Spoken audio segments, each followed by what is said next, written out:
You don't want the teacher to do all the talking. You, as a parent, Yeah. I want to know exactly what's going on with my child and where my child is, what level. Is my child reading on grade level? Yeah.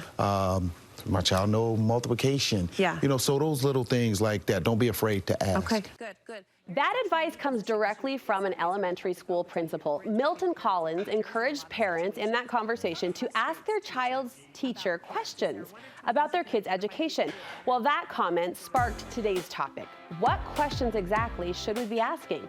Educational consultant Michelle Loveday curated a list of 10 questions that she says parents not only can ask, but should ask their child's teacher. She joins me in studio. Welcome back to Studio 5, Michelle. So glad to be here. This is a really interesting question to me because you think of how your child's teacher sees your kid. Right. They see them for many hours of the day, long stretches of the day, and they see them in situations as a parent I don't. So they have a very telling lens. Yeah, and they see them in different situations. They see them around different students and how they're reacting to what we think who they think they are as parents. Is there a right time or a wrong time to jump in with these questions? Here we are a few months into the school year. Absolutely not, especially when most parent-teacher conferences are in September. That's 4 weeks into the school year, and then you have some October parent-teacher conferences. So this is a really good time to kind of get that evaluation of your child in a whole group classroom setting. Let's jump into your last list. Question number 1, where is my child doing well? Where are they excelling? Yeah, there's sometimes when parents are surprised when they were like, I know my child's a really good reader, but when it comes to adding comprehension into there could be some struggles that parents would be surprised about with questions after the reading. So ask about strengths, and also you say ask about weaknesses. Absolutely ask about weaknesses, because how they recover from those weaknesses, you can help at home to discuss that. Sometimes those weaknesses too land on kind of in-betweens. Like I know my child's grades are coming home. I can see the struggle, but sometimes there's in-between observations I find that teachers can hand over that are really eye-opening as a parent. Exactly. If they're struggling in fractions, there could be that basis of they just need to really practice the multiplication 8 tables and something that's hanging them up. Something specific. Is my child talking with other students? Yeah, you would think that you have an extroverted child, but sometimes in a group situation, that introvertedness can come in, and so they can feel intimidated.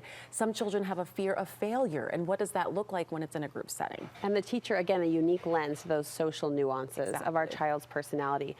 How are they interacting with other students? Different than are they talking to, but how are they kind of working with? How are they interacting? Are they bossy?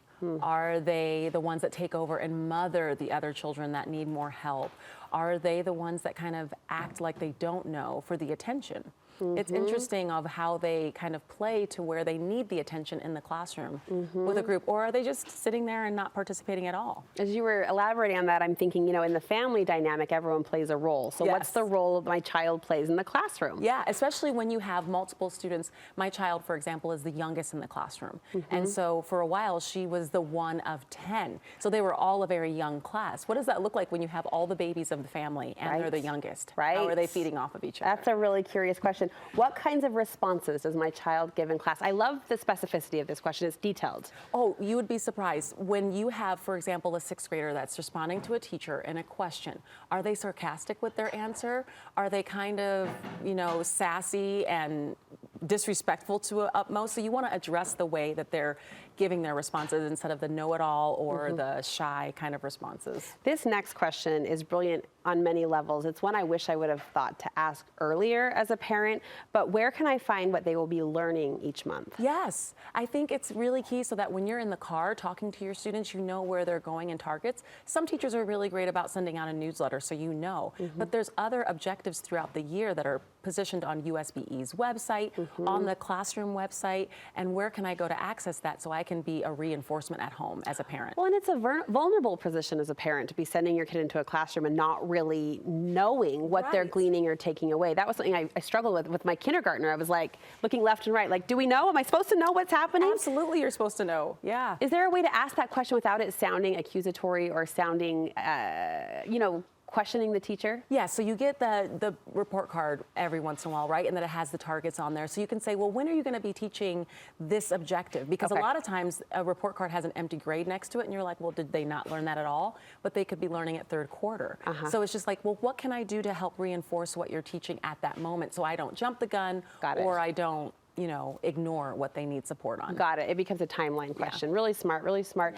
What does my child's desk look like? Uh-oh, I don't know if I want to know. I've got a curator. I've got a collector. Listen, and how they are at home is sometimes completely opposite of how they are at school. I hope so. And unfortunately, I had a parent say to me, my child didn't pass this class because they found out that one of his homework assignments was shoved way back in his desk. And so sometimes you have to look at, are they organized? Because that desk is a little space, like the size of this book right here. And so they're trying to figure out how to best put things where. And if it's a chaotic desk, they're going to have some assignments they're not getting turned in. Well, yeah, you think how our atmosphere, our surroundings affects our success. Exactly. That would certainly show up in the desk. I'm going to be asking that question. Yes, I don't know. Peek when you go into the classroom. Okay. Just kind of say, oh, I don't know if I want to know the answer. Bless that child. All right, what adjustments can be made to my child's assignments? Yeah, parents assume that they have to complete the entire worksheet or they have to do everything. And there's always accommodations. If your child has anxiety or anxiousness or they already know the topic, can we do the odd numbers? Can we just turn in the first 10?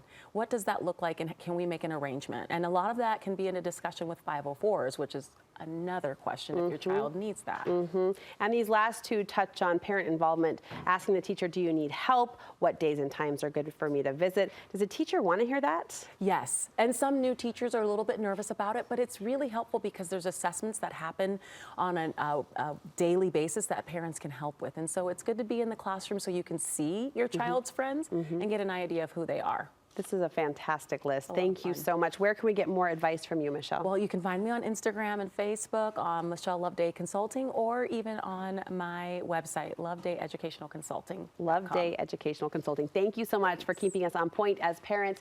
And if you found this as helpful as I did, we will post a link on our website, studio5.ksl.com. You can review this conversation and also that list of 10 questions helping you kind of get inside your child's day a little bit more and help and support them through their educational journey. Again, studio5.ksl.com.